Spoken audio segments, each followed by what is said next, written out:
Alright, so we're on the hunt for a illumination power wire. So one that gets 12 volts when you turn the lighting switch to running lights or headlights. I've been in here before to get power for my USB chargers in the center console, but I think this connector, if I remember correctly, runs up to the cigarette lighter here, and it should have an illumination ring. So I'm gonna go ahead and hit the lights on. Yeah, so let me see if we can see that. So the illumination ring does come on. So that means that we've got power and ground through here for that illumination circuit. So I referenced the wiring diagrams before jumping out here, and the green wires are typically the illumination wires. So I got a green one right here. So I'm going to go ahead and get my voltmeter here set to voltage. Let's see, DC, put it on 220, should be it. And I'm going to probe the back of this connector here, and then just ground the other side. Right now we've got no voltage, and let's see, I'm gonna get a good ground, and now we've got voltage. So it's just a matter of the ground being a little shady. So we know that is indeed our illumination wire. So I'm gonna go ahead and pop this harness or this connector apart, and then take my harness, strip back the harness cover, the conduit that I put on here before, and give some working space to tap into that green wire. And while I'm in there, I'm also gonna try to figure out which one's the ground, which is pretty easy since I've already got ground wires going to the power source for those USB chargers. So I can just tap off of that wire for this gauge's illumination. All right, so at the bottom of this connector, right on this left side, there's a tang, and I'm squeezing, and then I'm going to put a little bit of pressure on this side. See, now this connector, there's no room to grab the actual connector, so I'm just putting a little bit of pressure on the harness, and you might be able to, let's see, it'll lock, let's focus, right there. That is the tang that I squeezed while putting a little pressure. Now I squeezed first, then applied a little pressure, and then squeezed a little bit more, and then it came apart. And we can see it's keyed, so it only goes in one way. And that's the little latching point that keeps it secure. All right, so we can come up through here. The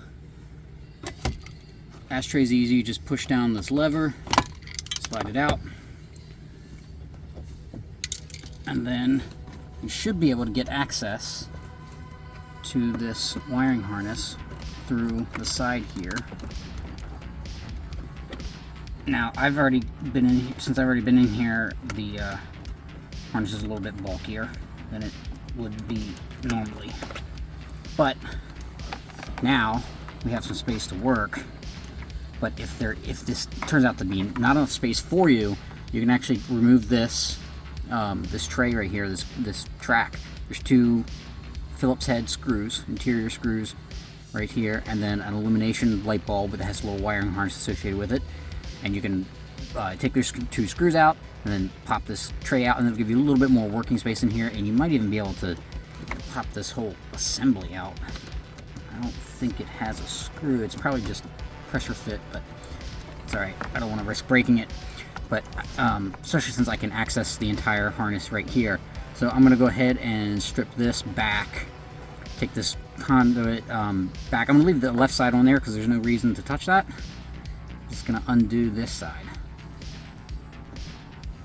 Okay, so we can see here my previous taps.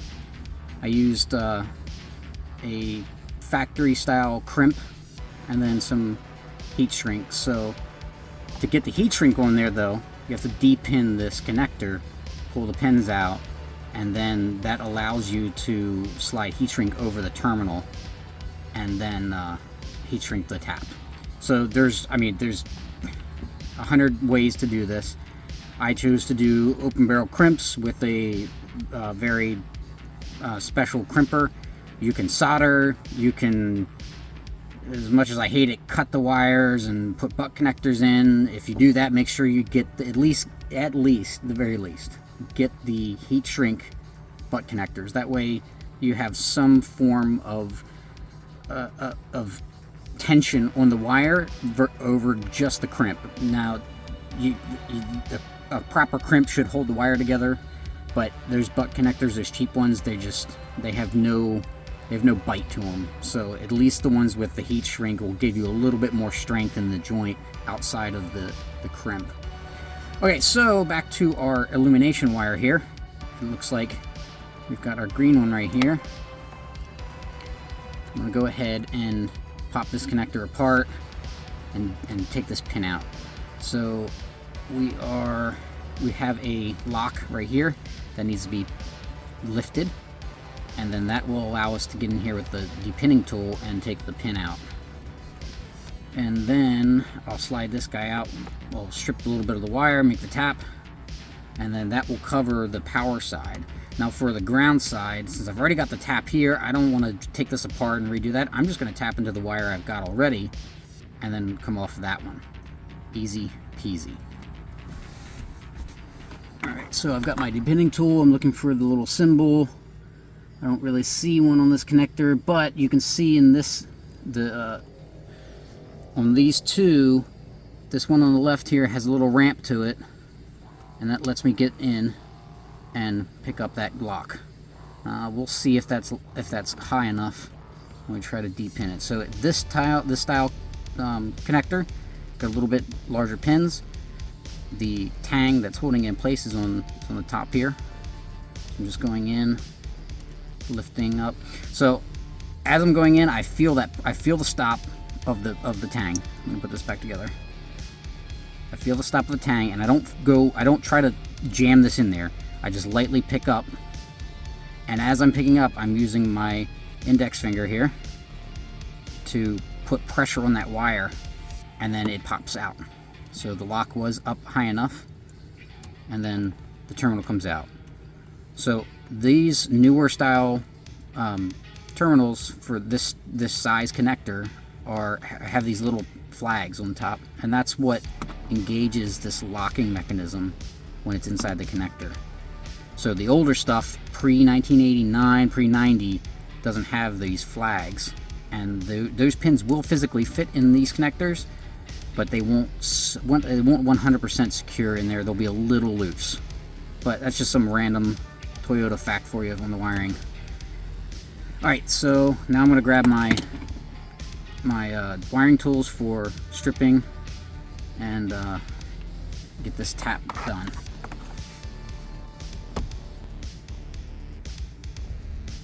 Alright, so as far as tools goes, I've got a pair of strippers. These are really meant for solid core, but they work totally fine with stranded automotive stuff. Been using these for years. I've got a box cutter, and then my fancy crimper. Like I said, you don't need the fancy crimper to do the tap. You don't even need the heat shrink, but I would really suggest it. So I've got 1/8 heat shrink for this, and then the open barrel crimps.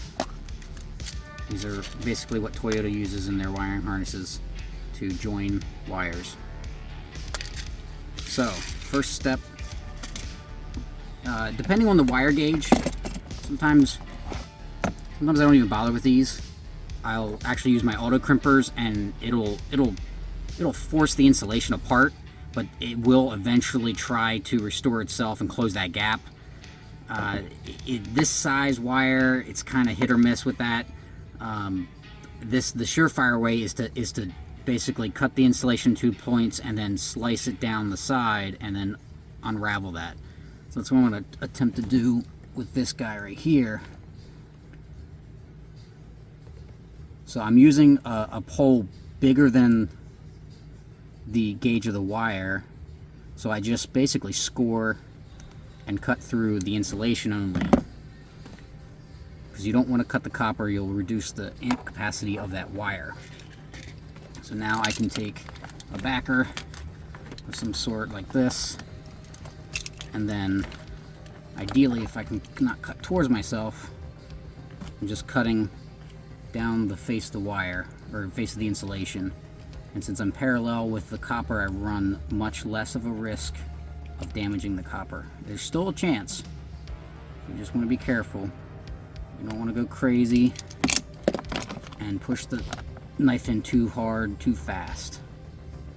So I've got it scored. I saw a split start.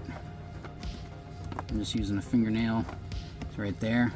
And then the other side of it will break. No damage to the copper. Perfect. So if I had looked ahead or planned ahead a little bit more, I would have realized that this power, the illumination wire is green, and I could have matched the wire colors with my green wire, but I ended up using green wire for my signal. So no big deal. I've got some red 20 gauge I'm going to use instead. And I'll go ahead and match with the other aftermarket wires that I've got here serving the USB chargers. Alright, so we don't need a whole lot for this. I'm going to, like usual, cut a little bit extra wire, more than I need, and that'll get me all the way to the gauge and have a little bit left over. Now for this side of it, with these open barrel crimps, I'm stripping about 3/8 of an inch, give or take. It's not, there's really no science to it. It's just whatever you need to match up to the copper exposed. Yeah, now before I forget, this is the time to add the heat shrink. So this can be a little difficult. So you can see there's two wires here, so we need to slide it on first. That way when the two wires are joined, because I'm going to go the same direction, it'll drop in over the wires. So this can be a little difficult to get over those little flags we looked at earlier. And if it is too difficult, then you just go to the next size up, which is what I'm going to do. Alright, so I think this is 3/16 heat shrink, because I think quarter is a little too big for this. This is also, I'd also want to note that I will always use the marine, quote unquote, heat shrink that has an adhesive built into it, and I really like that because it not only will help like grip the wires on either side of a splice or a repair, but it'll also add an extra layer of protection against moisture. Alright, so I've got heat shrink on the wire already, got my new wire, got my open barrel crimp. I'm just laying the two in the crimp. I've got my auto crimpers here, or ratcheting crimper rather. I'm just laying it in the cup for the barrel for that size crimp, and squeezing. And there it is. Give it a tug, it's good to go. Now just apply heat, and then that connection is done. I'm going to go ahead, slap this, or get the heat gun, slap this thing back together, tap the ground, and then we'll move on to the signal wire, routing that over to this location. Alright, so now for a situation like this where you've got a tap in the middle of the wire, there's no way to get a heat shrink tube over it. I'll just typically use the 3M Super 33 electrical tape. You don't need a whole lot to do this, you just need a couple wraps. You don't need to go nuts and have this bulge of electrical tape over the joint. Just a few turns over it, and if you're feeling frisky, you start from one side, go to the one end, and then go back. That's all. That would be way overkill. You really just need to wrap this thing 2 to 3 times, get full coverage, and you're good. Okay, so I am completely out of black wire, so I'm going to be using brown for this. Similar color palette here for ground. Again, just stripping about a 3/8 inch piece off. Making sure that's squared up. And then for this one, I'm just going to follow the wires straight because the direction makes sense here. So lay the wires in the open barrel crimp and try to orient this crimp so that I can get my crimpers in here.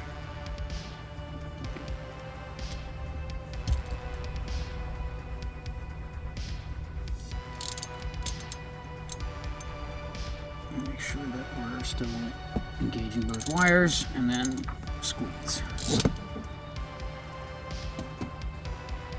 Okay. Now for the electrical tape. So if you're not sure how much to use, just take a little bit like that, start wrapping it around, and then cut it when you're done.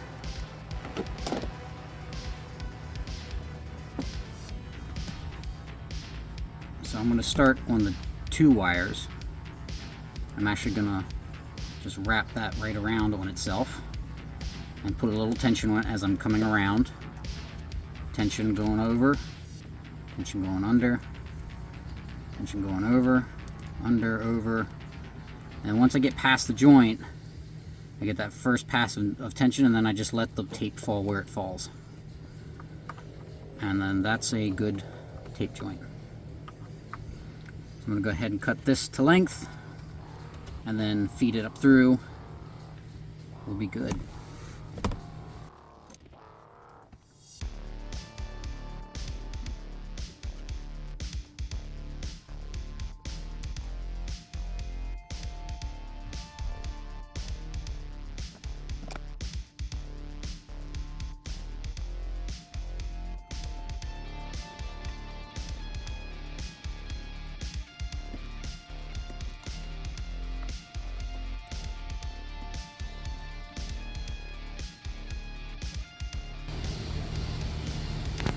Alrighty, so to route our signal wire from the sensor, I'm going to take out this kick panel here.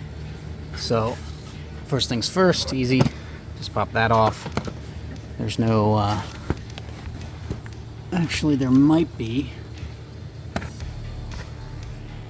feels like there's a screw right there, but it's not connected. There are screws under the hood release. Well, there was 2, now there's just 1. We've got a M6 bolt there, an M6 bolt right there, and another M6 bolt there. Now this does cover up the key or the ignition switch. And if I remember correctly, this just pops off over that. And once that's out, one more. Another M6 right there. Actually, I think we need to pop this panel out too. That, I think, just comes straight out, and then that gives us access to another piece of hardware. So once that's out, we'll be able to route this wire up and zip tie it to either the factory harness, or just get some route to bring it down and drop it down over there so we can come right up to our new gauge. Alright, so I was actually mistaken. On the older Toyotas, like the Supras, this screws into the dash, but I don't think it does on this Tundra. I think it's just these M6 bolts and potentially one underneath that cover.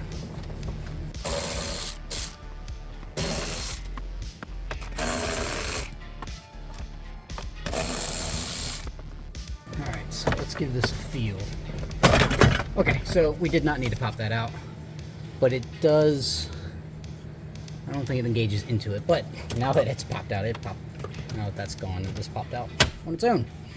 Okay, to get this completely out of the way, you would have to undo the pull for the hood release, and then just this harness right here, just on the tang, push down, release. It's another illumination wire, or light.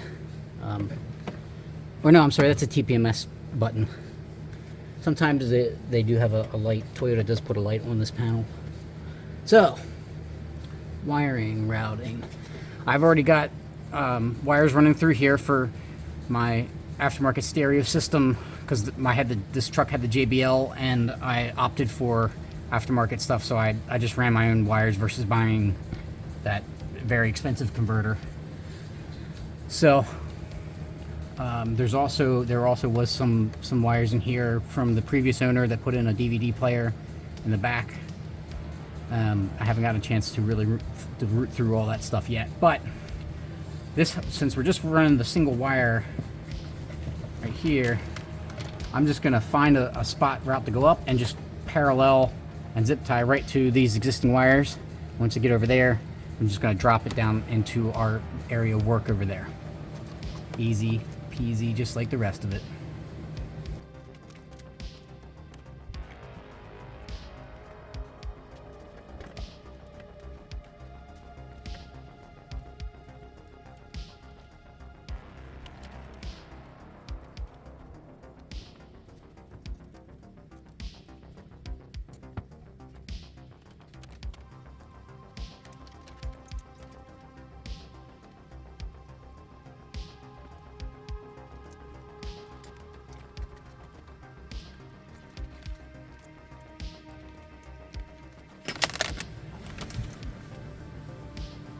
Alright, that's done. Pop this back together. I can jump to actually putting this gauge pot in.